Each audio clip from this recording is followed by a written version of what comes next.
done some research and thought it would be best to try and compile methods to reduce the risk of catching or spreading the virus. This is generally in line with what's been suggested from the World Health Organization and should be done in conjunction with what I've previously suggested with the Wim Hof method. So please be sure to take care of yourself and your health, as well as those around you. With that said, let's not waste time and get straight into the tips. Wash your hands frequently. It is important to regularly and thoroughly clean your hands, either with an alcohol-based hand rub or with soap and water. The reason for this is that the virus tends to spread most from what our hands are exposed to throughout the day, and then we put ourselves at risk, either by touching the face where the virus is more likely to enter the body, or as we come into contact with food we ingest. The act of regularly washing your hands with soap and water or an alcohol-based hand rub will kill viruses that may be on your hands, thus reducing the risk of you being infected by the virus. Maintain social distancing. It is advised that you maintain at least 1 meter or 3 feet distance between yourself and anyone who is coughing or sneezing.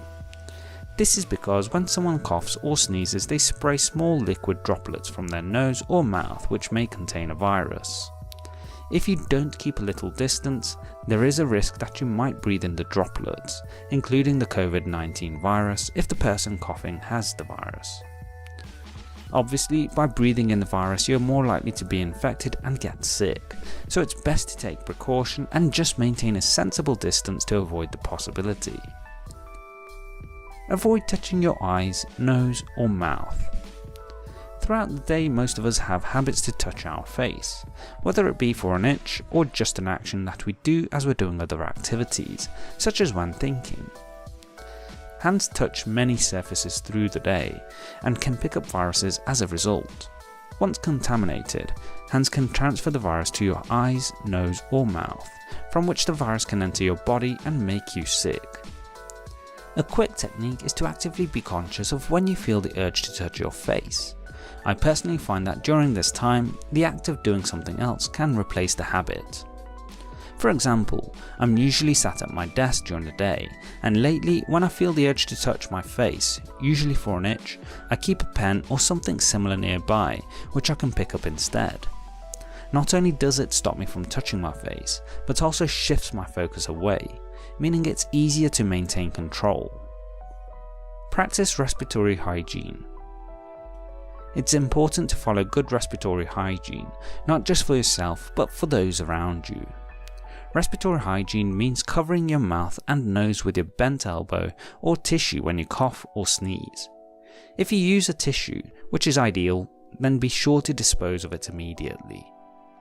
By following good respiratory hygiene, you protect the people around you from the viruses such as cold, flu or COVID-19, as you contain the droplets found in coughs or sneezes that spread the virus. Follow health procedures in your area. In some cases, when people are falling ill, they have been told to immediately seek medical attention. However, each country has its own standard procedure to follow, so be sure to understand what this is and follow the guidelines. In the UK where I am, it's currently that if someone is feeling unwell and specifically coughing or sneezing with frequency, then they need to stay at home. If the condition worsens or hasn't improved after 7 days, they need to seek medical attention. The processes will be put in place for good reason, so please be sure to follow them as best you can. Don't panic. This is what I'm adding in because it seems with the news and hysteria surrounding the coronavirus, a lot of people are reacting in panic to the possibility of catching it. While I urge caution and take care of your safety, it's important not to panic and to think through your decisions.